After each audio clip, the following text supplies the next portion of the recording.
Le 12 mars dernier, Tali apprend que ses enfants n'ont plus école, et ce jusqu'à nouvel ordre. Problème, sa fille Mia est en terminale S et dans quelques semaines, elle doit passer le bac. On est à 2 mois du bac, c'est un peu la panique générale. Il était prévu des stages. Est-ce que les stages vont avoir lieu? Est-ce que le bac va être repoussé? L'armée qui arrive juste après. Est-ce que l'armée va être repoussée ou pas? Voilà, beaucoup de questions, donc beaucoup de stress. Une inquiétude également partagée par Mia, car pour elle, le bac est très important. Il est dans moins de 2 mois, il est le 3 juin. Avant, j'avais les ECE, les examens oraux.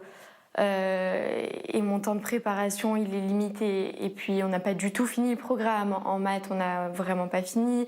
En physique, il y a encore beaucoup de chapitres. On ne sait pas comment on va le terminer. Les cours à distance, pas à distance. C'est très compliqué. Depuis la fermeture de son lycée, les cours de Mia se font désormais en ligne. Aujourd'hui, c'est cours de physique pour tous les élèves de sa classe.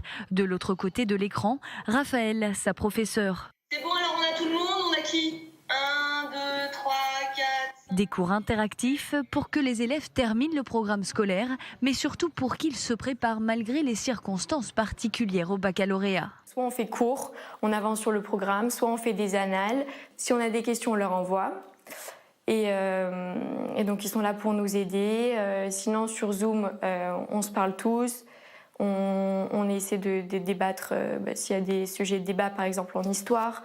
En physique, elle essaie de nous expliquer le cours. Et en maths, par exemple, là, on a fait de la géométrie. C'était un peu compliqué.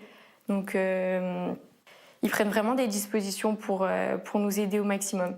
En plus des cours en ligne, beaucoup d'élèves se tournent aussi vers des cours particuliers. Rachel enseigne les mathématiques. Depuis novembre dernier, son école à domicile s'est transformée en véritable studio d'enregistrement. Car avec l'aide de son conjoint, Rachel donne gratuitement des cours de mathématiques en ligne. Ils assistent à mon cours comme si c'était un cours collectif normal. Donc, ils peuvent me poser toutes les questions. Moi, je leur réponds en live. Et donc, du coup, on a vraiment une interaction comme si c'était un vrai cours collectif. Donc je les sollicite, ils me posent des questions, je leur réponds en live et on traite des thèmes sur 1 heure avec un petit quiz à la fin, thème vraiment spécifique. Je prends un thème et pendant 1 heure, je le traite. Et justement, depuis la fermeture des écoles, les élèves la sollicitent de plus en plus. Un cours par semaine jusqu'à la semaine dernière. Et puis avec tout ce qui s'est passé, on a décidé d'accélérer un petit peu la cadence. Cette semaine, on a mis en place 6 cours et à notre grande surprise...